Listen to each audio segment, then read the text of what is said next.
If you could do anything in the organization that you want to do, you could change anything overnight that you wanted to change. You could snap your fingers and all of the cultural impediments would be overcome in an instant. What would you go do differently the next day? Hey everybody, thanks for joining us today. We are doing a series right now around common misconceptions around Agile transformation. If you're not familiar with Leading Agile and what we do, we are a boutique consultancy based in Atlanta, Georgia that focuses exclusively on helping companies effectively adopt Agile practices, specifically in larger, more complex organizations where there's a lot of just challenges organizationally with doing this and doing this well.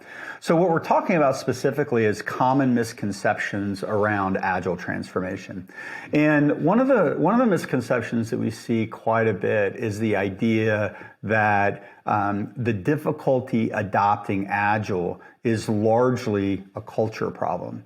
So I'm fairly well documented in saying that Agile is not a culture problem. Agile is a systems problem. It comes down to how we form teams, how we build backlogs, how we produce working tested software. A fast follow behind that is what are the practices that we use to enable that Agile system of delivery. So in the presence of really well-formed teams, we might want to do Scrum and XP on top of that. In the presence of well-encapsulated products or value streams, maybe we want to do something like SAFe or large-scale Scrum. And so what tends to happen is that when people go down this path of doing an Agile transformation, it almost always starts from a practices perspective or from a culture perspective. So if I think about a practices first perspective, I'm basically going under the assumption that if I teach you how to do Scrum, Scrum will show you your impediments, and then those impediments will get removed over time. A culture first transformation basically says if we can just get hearts and minds changed, if we can just get the behavior of the organization to change, if we can just get the people in the organization open to doing Agile and being able to think differently about how we do software, then everything else will flow. One of my favorite thought exercises to do if I get out and speak at a conference or at a user group is I kind of call it a king for a day discussion and basically say if you could do anything in the organization that you want to do, you could change anything overnight that you wanted to change. You could snap your fingers and all of the cultural impediments would be overcome in an instant. What would you go do differently the next day?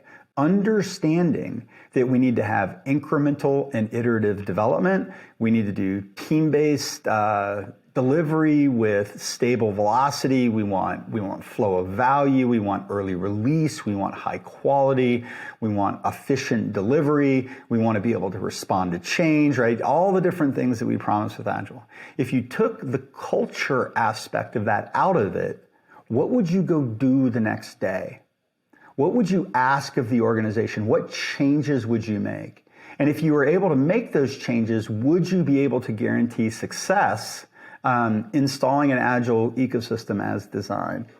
And so what my belief is that most of that resistance organizationally, the thing that we see as an unwillingness to change or a mindset or a behavior of command and control, largely comes from having an unreliable system of delivery, something that is really difficult to trust.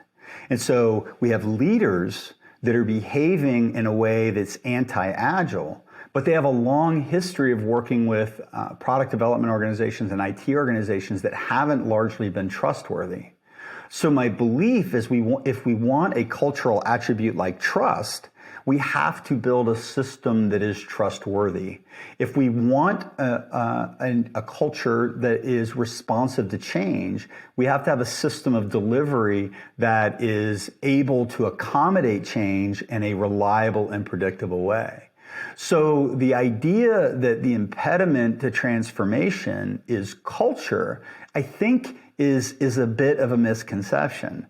What we want is a reliable Agile system of delivery, one that's formed around teams, backlogs are clear, able to produce a working tested increment, stabilize velocity at the team level, A team-based organizational structure, enterprise-wide, a lightweight agile governance model that ties up to the portfolio management, investment tier strategy.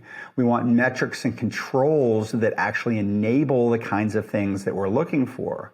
We enable that system with really solid agile practices. And what we find is that when that system becomes trustworthy, you start to see those attitudes and beliefs and behavior from leadership and your team members start to change.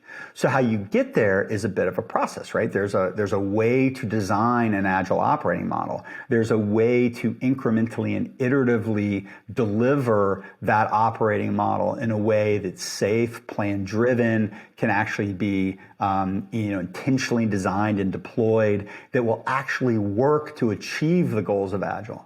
And then within the context of that, we can ask the organization to change.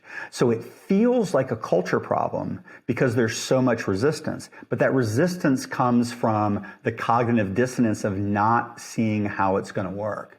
So if you can create a compelling case for how this agile system and delivery is going to work and how your leaders are going to get more of what they want out of the system, then over time, then you can start changing hearts and minds. So it's not changing hearts and minds and behavior first. It's about putting in a reliable system of delivery that can be trusted and then inviting participation into that system once that the organization learns how to get what it needs out of that system. So thank you for joining us. Appreciate you being part of this conversation with us, and we look forward to our next session together. Have a great day. See ya.